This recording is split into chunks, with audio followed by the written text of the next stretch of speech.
Hi, I'm Greg Schaefer. Welcome to the virtual CISO moment. Simon Janin joins us today. He is the founder and CEO of X80. X80 helps companies understand their cybersecurity risks and prioritize the most effective solutions by quantifying the potential financial impact of each threat in dollars. Simon, thank you so much for joining us today.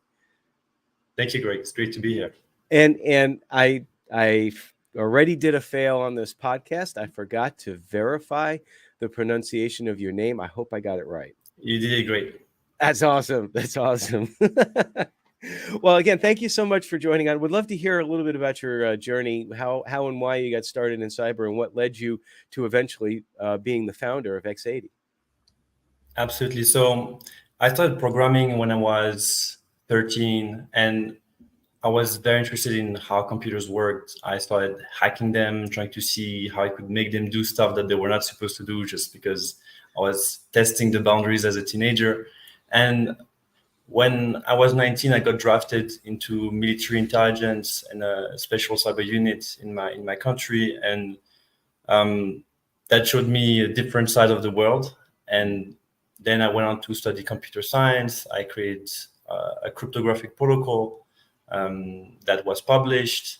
And then I worked in fintech and I built some secure protocols. And eventually it just became obvious that I wanted to create my own company really from the start.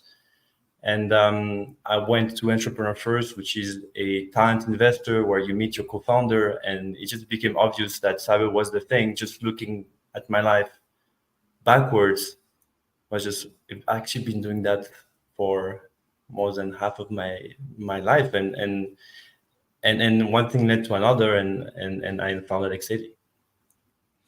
And so, talk a little bit about what X80 does, if you don't mind. I'm very much ping on the idea of quantifying the potential financial impact of each threat in dollars. So this sounds like it's a quantification of risk model type system. That's correct. So there are actually two sides to it. But when it comes to quantifying risk, maybe just why do we want to do that? So why is looking at CVEs or the level of vulnerabilities as numbers, or looking at them with colors or with criticalities, or all those quantitative words, why is that not sufficient? Well, it's because if you look at any company in the world that has more than a few hundred employees, they just have thousands, if not tens of thousands, if not hundreds of thousands of vulnerabilities. So if everything is red, nothing's red. Mm-hmm. And at some point, it's really about the impact to the business and their customers. Because a lot of vulnerabilities can get exploited, and in the end, nothing comes after that. It may be a system that's isolated and the hacker is alone in a box, no damage done. Or it's very minimal. It's not even something you need to report. But in some other cases, some breaches, they can kill a business, and that's where the quantification is necessary. Because if you understand that this is $1 billion risk or $1 million risk or $1,000 risk, you should do different things, and some of them you just can't avoid it. You may get hacked, but you can definitely make sure to invest all your resources, time, and energy into the most critical risk, such that if you ever get hacked, you don't make the news. Well, I know that can be such a difficult environment to be in. You mentioned that if you have all of these vulnerabilities, these risks that you're rating as high, where do you start? And without having some sort of methodology to prioritize that, besides just the old qualitative method of just like, well, I feel that one is higher, or I feel that one is higher. So you're actually applying some real numbers to the risks in order to help with that prioritization. Is that correct? That's absolutely right. And essentially, there are models about risk. So what is the attacker most likely to do? And there are also models about, if he actually does that, what is the impact on us, the company? Mm-hmm. Because in the end, that gets into the topic of game theory, where just like in chess or in any game you may play, like poker, you have, in that case, two players, and they may have different incentives. So for example, like the attacker, what he wants to do is maximize his profits. Unless he's an activist or a government, which are like slightly different cases, but that also similar. most attackers that you're gonna face, they want to maximize profit. So they look at your company like a more or less tasty meal. Some of you are very tasty, some of you are not that tasty, and it's not, you don't get hacked not because you're secure, just because you're not that tasty.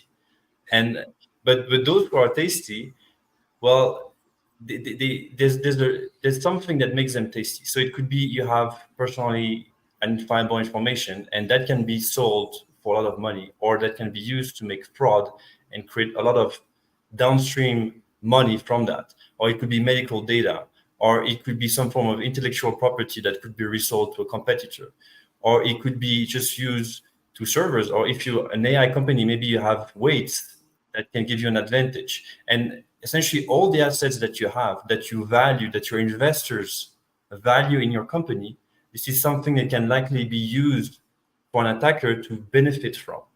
And if you're tasty, if you have those assets that they want, well, they're gonna deploy the resources necessary in order to get them. But they will only do so if the return on investment for them is worth it, because they're not gonna invest $1 million to make $1 million. Right. But if they can invest 10,000 to make 200,000, that's a 20x ROI, and that's a very good deal to them. So if the bad guys are doing a quantitative analysis, it only makes sense that that we as defenders should do a quantitative analysis as well too. It sounds like. I mean, that just Absolutely. makes sense.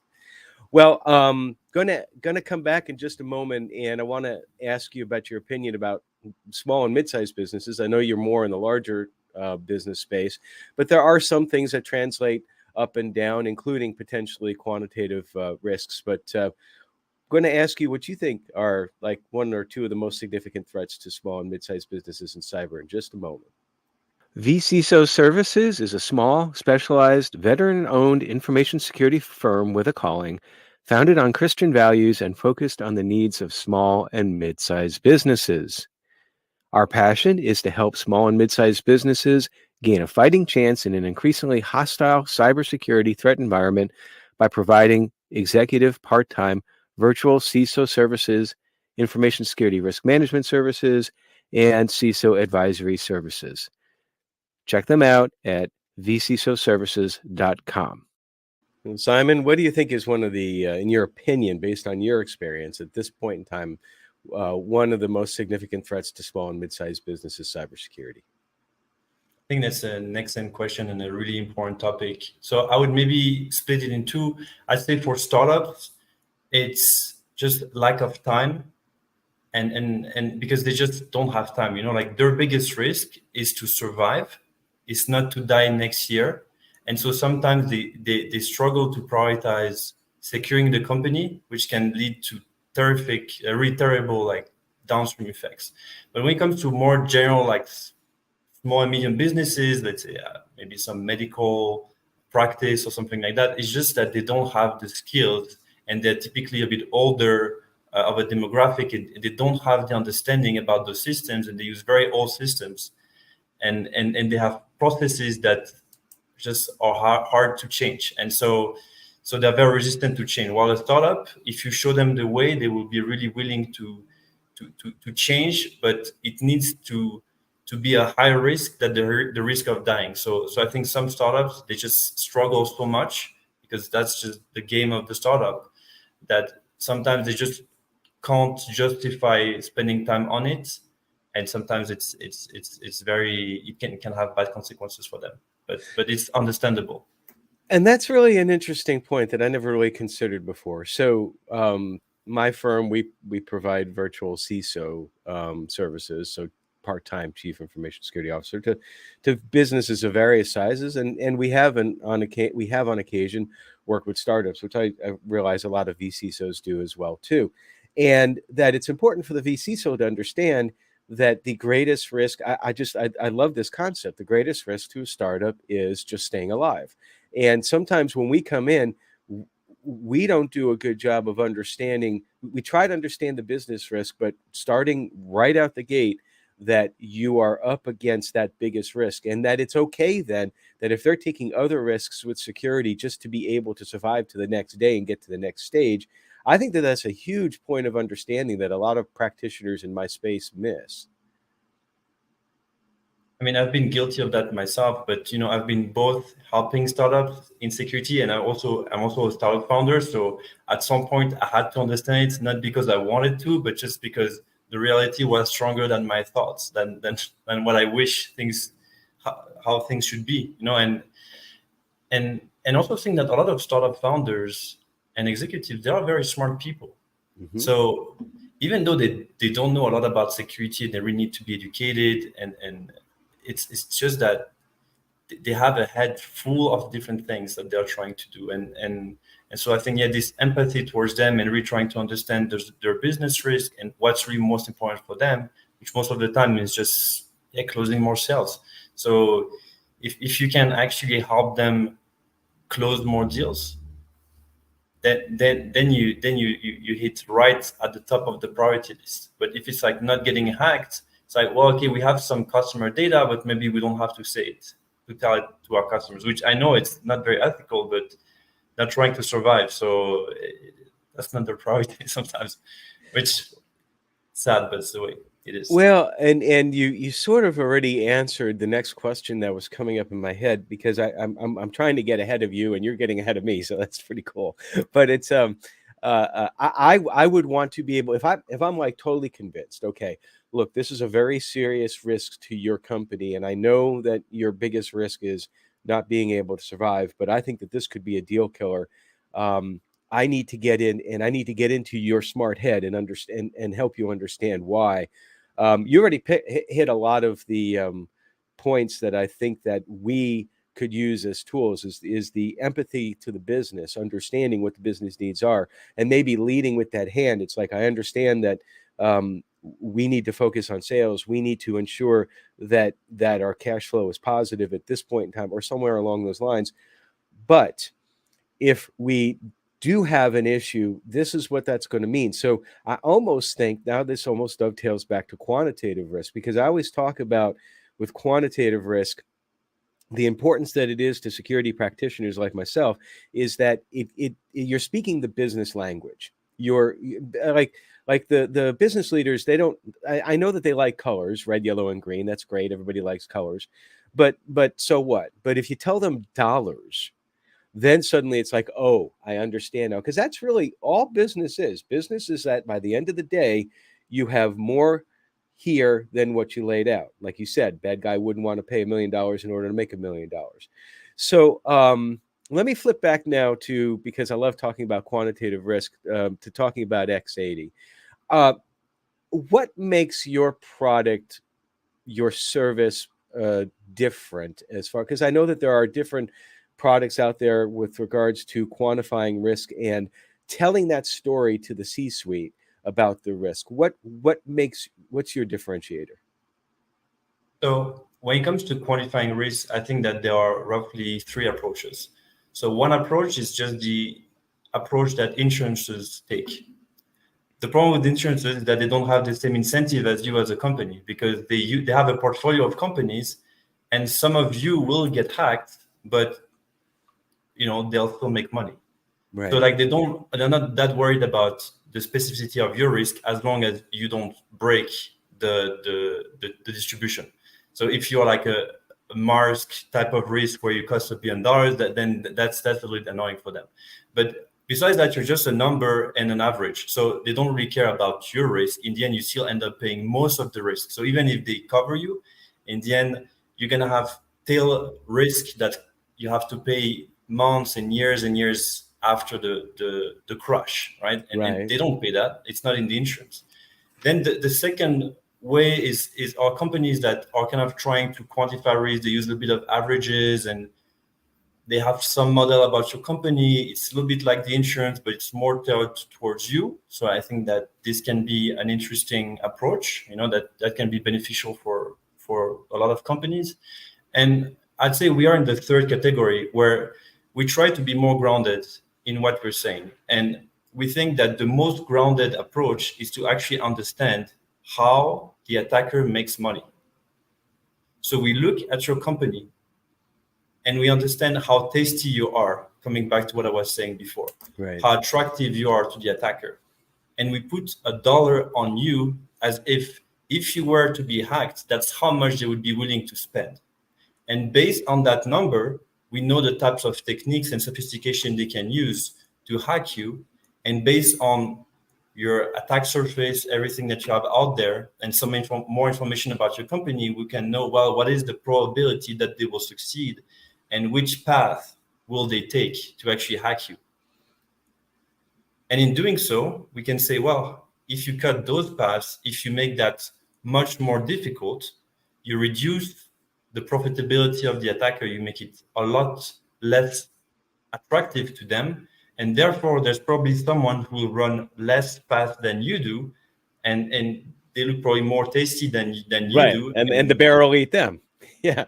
And the bear will eat them most likely, and not you. That's not to say that, if you're up against the government, you're still going to lose. Because, at least the top ones, and I've been in government, I know what they can do. It's a different level. But for most of us, it's not a concern. We're concerned against the profit-seeking attacker who sees us as attractive. And so that's what we need to remediate. See, I love that. I think that that's fascinating, and I never really considered a quantitative analysis from the attacker standpoint. Because when you do like say run a taxonomy like FAIR, factor analysis of information risk, you're more looking at your what I believe that they term cost exposure. So you're looking at internally, what is this going to cost me, and therefore making the determinations one way or the other which way you want to go.